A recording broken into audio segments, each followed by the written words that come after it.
नमस्कार दोस्तों, स्वागत है आप सबका अपना यूट्यूब चैनल एनालिसिस क्लासेस में। दोस्तों आज के इस क्लास में semester 4 economics honours core paper आपका है 10 इंडियन इकोनॉमी। ठीक है, उसी का एक इम्पॉर्टेंट क्वेश्चन आंसर को करवाने वाले जो आपके एग्जाम की से वेरी मोस्ट इंपॉर्टेंट प्रश्न है, यानी कि 100% आने के चांसेस है।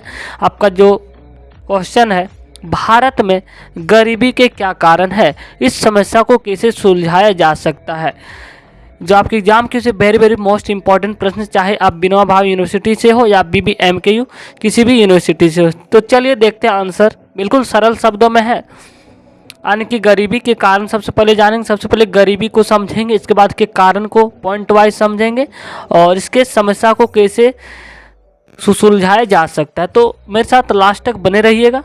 तो चलिए, किसी भी देश के लिए गरीबी एक अभिशाप माना जाता है। बिल्कुल सरल लैंग्वेज है, कोई दिक्कत वाली लैंग्वेज नहीं है। ठीक है, इसलिए प्रत्येक देश इसे छुटकारा पाना चाहता है, यानी कि किसी भी देश के लिए गरीबी जो है एक अभिशाप माना जाता है और इसके लिए प्रत्येक देश जो है इससे छुटकारा पाना चाहता है और इसके लिए गरीबी उत्पन्न करने वाले कारणों का पता लगाना पड़ता है। प्रत्येक देश यही चाहता है कि गरीबी मुक्त हो, यानी कि उन कारणों का भी पता लगाना चाहता है। यही बात कही गई इसमें। तो भारत में गरीबी के लिए उत्तरदायी कारणों में से प्रमुख कारण निम्नलिखित है। तो चलिए पॉइंट वाइज पॉइंट समझेंगे गरीबी के क्या कारण है। ठीक है, तो पहला आपका जो पॉइंट है, आपको बस पॉइंट को याद रखना है, सब अपने लैंग्वेज में लिख सकते हैं। ठीक है, तो पहला पॉइंट आपका रोजगार के अवसर में धीमी वृद्धि, यानी कि रोजगार के अवसर में धीमा वृद्धि। ओके, तो चलिए देखते हैं कैसे धीमी वृद्धि है। तो भारत में श्रमिकों की संख्या तेजी से बढ़ती वृद्धि हो रही है, यानी कि भारत में जो श्रमिकों की संख्या तेजी से बढ़, इसका मुख्य कारण क्या है? जनसंख्या वृद्धि, जबकि उसके लिए रोजगार के अवसर में आवश्यक वृद्धि नहीं हो, यानी कि जनसंख्या में, यानी कि श्रमिकों की संख्या में वृद्धि तो हो रही, लेकिन रोजगार के अवसर में वृद्धि नहीं हुई है। इसके दो कारण रहे। पहला कारण कि विकास की दर धीमी रही, यानी का डेवलप नहीं हो पा रहा है, धीरे धीरे डेवलपिंग की ओर है। और पूंजी उत्पाद, यानी कि दूसरी ओर पूंजी अनुपात उच्च होने के कारण उत्पादन मात्रा में भी बढ़ोतरी नहीं की जा रही, जिसकी ढलाई और व्यापार आदि में कुछ श्रमिक लग पाते। दूसरे देश में पूंजी प्रधान उत्पादक तकनीक अपनाए जाने से श्रम प्रधान के कार्यकलापों का अधिक तेजी से विस्तार नहीं हो सका। फलस्वरूप बेरोजगारी बढ़ी, यानी कि एक तरफ नहीं रोजगार के अवसर में वृद्धि हुई, नहीं कि पूंजी में, जिसके कारण क्या है? बेरोजगारी बढ़ रही है और अल्प रोजगार में लगे व्यक्तियों की संख्या में भी वृद्धि हुई, यानी कि जिसमें भी लोग काम कर रहे श्रमिक, उनमें भी वृद्धि हो रही। तो ऐसी स्थिति में गरीबी का फैलना स्वाभाविक है। ये रहा आपका पहला पॉइंट कि गरीबी का कारण रोजगार के अवसर में धीमी वृद्धि। तो चलिए नेक्स्ट पॉइंट को समझते हैं। दूसरा पॉइंट आपका जनसंख्या में वृद्धि। जनसंख्या वृद्धि भी गरीबी का एक कारण है। चलिए देखते हैं इस पॉइंट को। जनसंख्या में होने वाली भारी वृद्धि भी गरीबी की स्थिति को गंभीर बनाने में सहायक है। जनसंख्या की वृद्धि से गरीबों के उपभोग स्तर पर प्रतिकूल प्रभाव पड़ा है तथा उनकी आर्थिक स्थिति और खराब हो जाती है। इनकी आय का लगभग संपूर्ण भाग जो होता है परिवार के भरण पोषण में ही खत्म हो जाता है और इस तरह बचत और निवेश के लिए इनके पास कुछ नहीं बचता। इससे पूंजी निर्माण और आर्थिक विकास की गति धीमी पड़ जाती है। फलस्वरूप गरीबी की समस्या और उलझ जाती है, यानी कि जनसंख्या वृद्धि गरीबी का मुख्य कारण है, क्योंकि जनसंख्या आपके पास आपके संपूर्ण घर चलाने के संपूर्ण भाग जो होता है परिवार के भरण पोषण पर ही व्यय हो जाता है और इस तरह बचत और निवेश के लिए इनके पास कुछ नहीं बचता। यही कारण है गरीबी। ठीक है, ये तीसरा पॉइंट आपका आय का निम्न स्तर। आज भी ग्रामीण क्षेत्रों में आय का जो है निम्न क्षेत्र स्तर है। साधारणतः जिन कार्यों में निर्धन व्यक्ति कार्यरत होते हैं वहां अक्सर मजदूरों का शोषण होता है। बिल्कुल सही बात है, जो मजदूर असंगठित क्षेत्र में होते हैं उनमें आय का निम्न स्तर होता है, तक कई प्रकार के मजदूरों का शोषण भी का सामना करना पड़ता है और इनके मजदूरी कम प्राप्त होती है।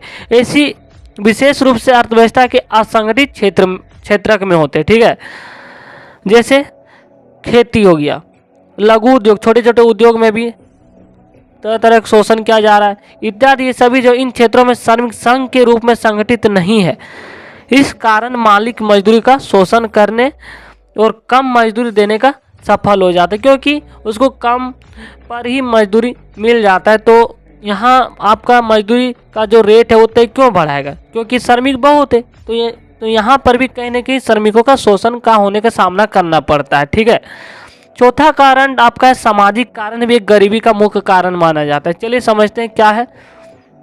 भारत में प्रचलित सामाजिक और सांस्कृतिक संस्थाएं गरीबी बढ़ाने के जिम्मेदार हैं। यानी कि जो भी सामाजिक और सांस्कृतिक संस्थाएं भी चल रही, कुछ ऐसे हैं जो गरीबी बढ़ाने के लिए जिम्मेदार है। चलिए समझते हैं। समाज में व्यापक जैसे जाति प्रथा हो गया, संयुक्त परिवार प्रथा हो गया आदि रूढ़िवादी लोगों के नए विचार तथा तकनीकों को अपनाने से रोकता है। बिल्कुल सही बात। आज भी हम लोग जैसे कृषि के लिए जो भी हल उल का प्रयोग करते, उसके लिए हम लोग ट्रैक्टर आधुनिक तरह तरह की मशीनों का प्रयोग कर सकते थे, लेकिन आज भी हम पुराने सामाजिक कुरीतियों को लेकर चलते आ रहे हैं, जिसके कारण ये भी गरीबी का एक मुख्य कारण समझ सकते हैं।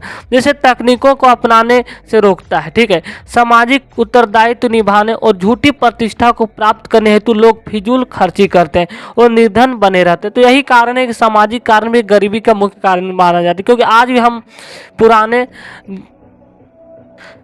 पुराने औजारों का ही प्रयोग करें, इसलिए कहीं न कहीं नए नए औद्योगिक क्षेत्रों आने की नए जैसे जो भी औजार हो गया, उन सब का प्रयोग करना चाहिए, जिससे गरीबी को दूर किया जा सकता है। ठीक है, तो ये सब कारण है गरीबी। तो हमने टोटल आपको 4 पॉइंट बताए, जिनमें से सामाजिक कारण, दूसरा आय का निम्न स्तर, दूसरा आपको हमने पॉइंट बताया जनसंख्या में भारी वृद्धि, और पहला पॉइंट आपको बताया रोजगार के अवसर में धीमी। तो ये सभी कारण है गरीबी के। तो आप 4 पॉइंट यहाँ आसानी से लिख सकते हैं। ठीक है, तो चलिए अब समझने वाले गरीबी को कैसे दूर किया जा सकता है, इसके सुझाव आपको लिखना है। ठीक है, तो भारत में गरीबी हटाने या कम करने के लिए निम्न सुझाव दिए जा सकते हैं। तो चलिए एक एक पॉइंट को अब गरीबी को दूर करने के उपाय को समझने वाले हैं। अगर हमारे चैनल पर नहीं तो चैनल को सब्सक्राइब कर लीजिएगा गाइज, क्योंकि आपको आने वाले वीडियो का नोटिफिकेशन समय पर मिल सके। ठीक है, तो आपका जो पहला पॉइंट है गरीबी को दूर करने का, आर्थिक विकास की गति को तेज करना। यानी कि गरीबी के क्या कारण थे? आर्थिक विकास का धीमी वृद्धि हो रहा था, इसलिए हम लोग यहाँ पे आर्थिक विकास की गति को तेज करना, जिससे कि गरीबी को दूर किया जा सकता है। तो चलिए इसके बारे में कुछ पॉइंट आपको लिखना है। चलिए, गरीबी दूर करने के लिए देश में आर्थिक विकास की गति को तेज करना होगा, यानी कि सरकार तरह तरह की योजनाएं चलाना पड़ेगा सरकार की ओर से। ठीक है, आर्थिक विकास में तेजी लाने के साथ साथ देश में विकास की राजनीति को श्रम प्रधान उत्पादन प्रणाली को उन्मुख करना होगा, यानी कि इसमें सरकार को इसमें योगदान देना पड़ेगा, तरह तरह की योजनाएं लाकर प्रोत्साहित करना पड़ेगा, जिससे कि आर्थिक विकास की गति और तेज हो सके, जिससे कि गरीबी को दूर किया जा सकता है। ठीक है, दूसरा पॉइंट आकर आपका है लघु एवं कुटीर उद्योग को बढ़ावा, यानी कि जो भी छोटे छोटे व्यापारी उन सबको बढ़ावा देना चाहिए, छोटे छोटे उद्योग है। ठीक है, जिससे कि रोजगार के अवसर उत्पन्न हो सके, रोजगार मिल सके। देश में कुटीर एवं लघु उद्योगों की स्थापना पर विशेष बल दिया जाना चाहिए।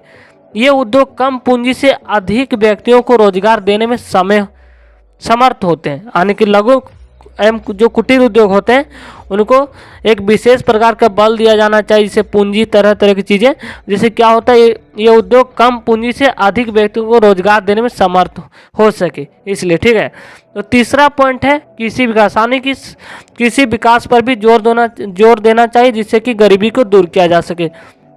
देश में कृषि के विकास पर पर्याप्त ध्यान दिया जाना चाहिए। कृषि क्षेत्र में श्रम प्रधान तकनीक को बढ़ावा देना चाहिए। कृषि में बहुफसली कार्यक्रम चलाना जाना चाहिए तथा व्यावसायिक आधार पर किया जाना चाहिए। इसके लिए सिंचाई की सुविधा पर विकसित की जाना चाहिए, पर्याप्त वृद्धि की जानी चाहिए। उन्नत किस्म के बीज, रासायनिक खाद, यानी कि आधुनिक ढंग से खेती करके रोजगार के अवसर को बढ़ाया जा सकता है। कीटनाशक दवाइयों व अन्य आवश्यक वस्तुओं को उचित दर पर विशेषकर लघु एवं सीमांत कृषकों को उपलब्ध कराया जाना चाहिए, जिससे कि गरीबी को दूर किया जा सके और लोगों का जो जीवन स्तर ऊंचा उठ सके और आय का स्तर भी बढ़े। चौथा कारण है जनसंख्या नियंत्रण। हमने अभी कुछ देर पहले आपको बताया कि गरीबी का मुख्य कारण है जनसंख्या वृद्धि, तो कहीं न कहीं गरीबी को दूर करने के लिए एक मुख्य कारण हो जाता है जनसंख्या को नियंत्रण करके गरीबी को दूर किया जा सकता है, क्योंकि लोगों का जीवन आय स्तर उतना ही, लेकिन जनसंख्या वृद्धि लगातार हो रही, इसका मुख्य कारण है गरीबी। ठीक है, तो चलिए इसके बारे में जनसंख्या नियंत्रण के बारे में आपको कुछ पॉइंट लिखना है, जिनमें से सामान्यतः यह देखने में आता है कि गरीब परिवारों में जन्म दर ऊंची होती है। अतः इसे घटाया जाना बहुत आवश्यक है। इसके लिए कई उपाय प्रयोग में लाए जा सकते हैं। एक तो शिक्षा, कहीं न कहीं शिक्षा की कमी है, और दूसरी ओर देखा जाए तो प्रचार के माध्यम से उन्हें छोटी परिवार को महत्व को समझाया जाना चाहिए, यानी कि उन लोगों को छोटे परिवार के महत्व के बारे में समझाया जाना चाहिए, जिससे कि वो नियंत्रण हो सके। दूसरे, जन्म नियंत्रण के विभिन्न उपायों को इन्हें बताया जाना चाहिए तथा इसे संबंधित साधनों का उन्हें निःशुल्क तथा सस्ती दरों पर उपलब्ध कराया जाना चाहिए, जिससे कि जनसंख्या नियंत्रण हो सके। ठीक है, तो इस तरह देश में गरीबी दूर करना तथा बेरोजगारी की समस्या से निकल पाना एक चुनौती भरा कार्य है। यहाँ से आपका कंक्लूजन पॉइंट हो जाता है। हमने टोटल 4 पॉइंट बताया आपको गरीबी के कारण और गरीबी के दूर करने के भी 4 कारण। तो आप यहाँ से इस प्रकार आसानी से लिख सकते हैं, बिल्कुल सरल शब्दों में। तो चलिए आपको लास्ट में लिखना है इस लाइन को, कंक्लूजन को, जिससे आप अच्छा नंबर ला सकते हैं यहाँ से। इस तरह देश में गरीबी दूर करना तथा बेरोजगारी की समस्या से निकल पाना एक चुनौती भरा कार्य है। इन समस्याओं से छुटकारा प्राप्त करने के लिए साधन, आर्थिक एवं सामाजिक प्रयास तथा दृढ़ संकल्प, राजनीतिक इच्छा शक्ति की आवश्यकता है, जिससे कि गरीबी को दूर किया जा सके। तो थैंक यू गाइस। अगर आप हमारे चैनल पर नए तो चैनल को सब्सक्राइब कर लीजिएगा, ताकि आपको आने वाले वीडियो को नोटिफिकेशन समय पर मिल सके। थैंक यू, धन्यवाद।